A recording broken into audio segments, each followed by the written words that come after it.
Assalamualaikum warahmatullahi wabarakatuh. Good morning everybody, how are you today? Alhamdulillah, semoga kita semua selalu diberikan kesehatan oleh Allah Subhanahu wa Ta'ala, sehingga kita masih bisa melaksanakan aktivitas secara lancar. Baiklah, hari ini pembelajaran matematika tentang peluang. Kemarin Miss-nya sudah memberikan tugas kepada kalian untuk merangkum ya. Nah, sekarang akan kita bahas bersama secara lebih detail. Yang akan kita bahas hari ini tentang definisi peluang, kemudian peluang kejadian, dan ada frekuensi harapan, juga peluang komplement. Kita akan bahas satu-satu. Yang pertama tentang definisi peluang. Ada beberapa definisi yang harus kalian pahami. Yang pertama yaitu ruang sampel. Ruang sampel adalah himpunan dari semua hasil yang mungkin muncul pada suatu percobaan. Titik sampel adalah anggota-anggota dari ruang sampel.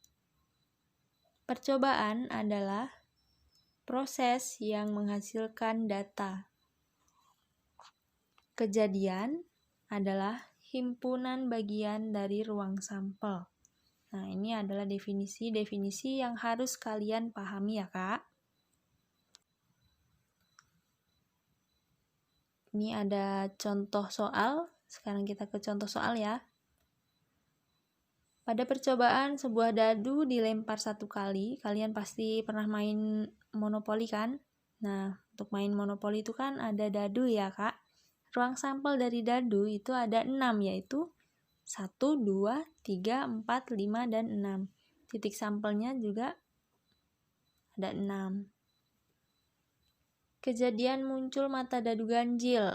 Nah, berarti kalau yang ditanya itu kejadian muncul mata dadu ganjil, kita ambil angka-angka ganjil dari ruang sampelnya tadi, yaitu angkanya 1, 3, dan 5. Kalau kejadian muncul mata dadu genap, kita ambil angka-angka yang genap, yaitu 2, 4, dan 6. Seperti itu. Selanjutnya, contoh ruang sampel yang lainnya, yaitu pada percobaan 1 koin yang dilempar 1 kali. Untuk koin itu ada ruang sampelnya ada 2, yaitu angka dan gambar. Titik sampelnya juga ada 2, angka dan gambar. Kejadian muncul angkanya berarti ada 1 kali ya kan? Kejadian muncul gambarnya juga ada 1 kali. Kita notasikan dengan A dan G. Selanjutnya masih contoh menentukan ruang sampel. Nah, ini yang lebih rumit lagi ya. Belum rumit sebenarnya.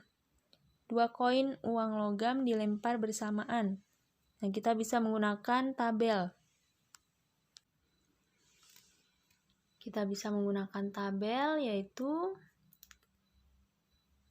untuk 2 koin uang logam berarti ada 2 kejadian ya. Kejadian yang pertama yaitu muncul angka gambar, kejadian yang kedua juga muncul angka gambar. Ini seperti materi biologi persilangan, itu caranya sama seperti ini ya, dipakai di peluang juga. Kita silang, perkalian silang diperoleh 4 ruang sampel, yaitu AA, AG, GA, dan GG. Ini ruang sampel itu biasanya dilambangkan dengan huruf S. Banyaknya titik sampel pada ruang sampel, banyaknya ada 4.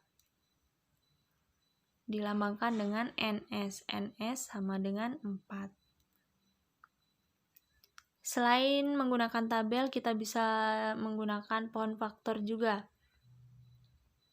Bagaimana caranya? Nah, berarti ada 2 koin uang logam. Koin yang pertama itu angka gambar, kemudian kita buat cabang lagi, angka gambar dan angka gambar, kemudian diperoleh angka-angka, angka gambar, dan seterusnya. Hasilnya tetap sama dengan yang tabel. Kalian pilih yang mana yang menurut kalian lebih mudah. Selanjutnya contoh dari ruang sampel 3 koin uang logam yang dilempar secara bersamaan. Berarti ada 2 koin dan 1 koin ya. Kalau 3 itu berarti 2 tambah 1. Tadi kita sudah mencari ruang sampel dari 2 koin uang logam, yaitu ada 4, AA, AG, GA, dan GG. Kemudian kita kalikan silang dengan AG, diperoleh, bisa dilihat pada tabel ya. Jadi NS-nya atau banyak titik sampelnya itu ada 8. Nah, kemudian kita perhatikan dari contoh-contoh sebelumnya, kalau 1 koin dilempar itu NS-nya atau banyak titik sampelnya ada 2. Kemudian kalau 2 koin itu banyak titik sampelnya ada 4, 3 koin ada 8. Nah, berarti ini kan berpola ya. Berpola yaitu seperti bilangan berpangkat. Jadi kalau 4 koin, titik sampelnya itu banyaknya ada berapa? 2 pangkat 4. 2 pangkat 4 itu 16, seperti itu.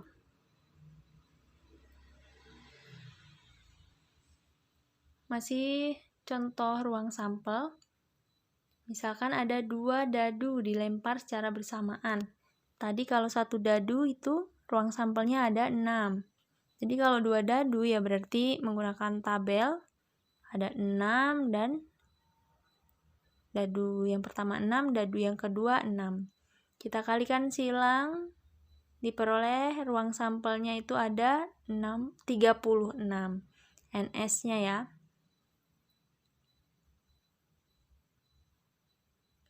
Oke, selanjutnya kita bahas tentang peluang kejadian, yaitu jika A adalah suatu kejadian dan S adalah ruang sampel, maka peluang kejadian A didefinisikan dengan rumus PA sama dengan NA per NS, di mana NA itu menyatakan banyak anggota A dan NS menyatakan banyak anggota S. S tadi itu kan ruang sampel, berarti NS itu banyak anggota ruang sampelnya. Perlu kalian ketahui bahwa peluang A itu antara 0 sampai 1 ya. Jadi peluang itu tidak mungkin negatif dan tidak mungkin lebih dari 1.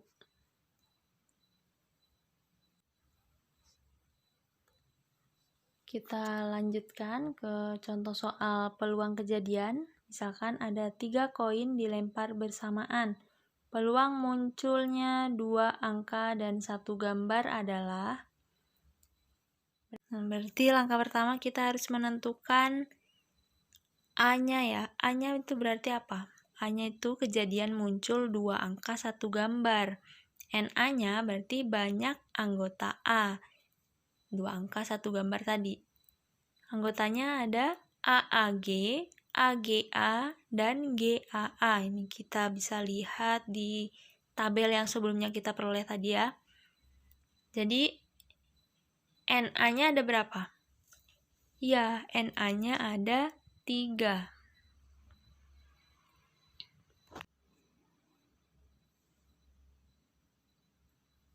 NA-nya ada 3 ya. Kemudian NS-nya, banyaknya ruang sampel dari 3 koin yang dilempar bersamaan itu ada 8 ya. Tadi 2 pangkat 3, yaitu 8. Berarti peluang muncul kejadian A itu apa rumusnya tadi? PA sama dengan NA per NS. Kita masukkan NA-nya ada 3, NS-nya ada 8. Berarti PA-nya 3 per 8. Ini ada latihan soal, silakan kalian kerjakan ya.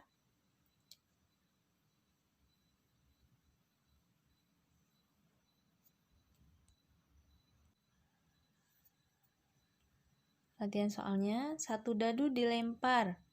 Peluang munculnya mata dadu ganjil adalah, nah ini kalian kerjakan. Oke, selesai pembelajaran matematika hari ini. Latihan soalnya dikerjakan, kemudian dikumpulkan ke Miss Nia. Nah, nanti ada tambahan latihan soal lagi ya, Kak. Nanti akan Miss Nia share di grup. Silakan dikerjakan. dan dikumpulkan ke Miss Nia. Nanti langsung Miss Nia nilai dan nilainya langsung Miss Nia tayangkan di WhatsApp.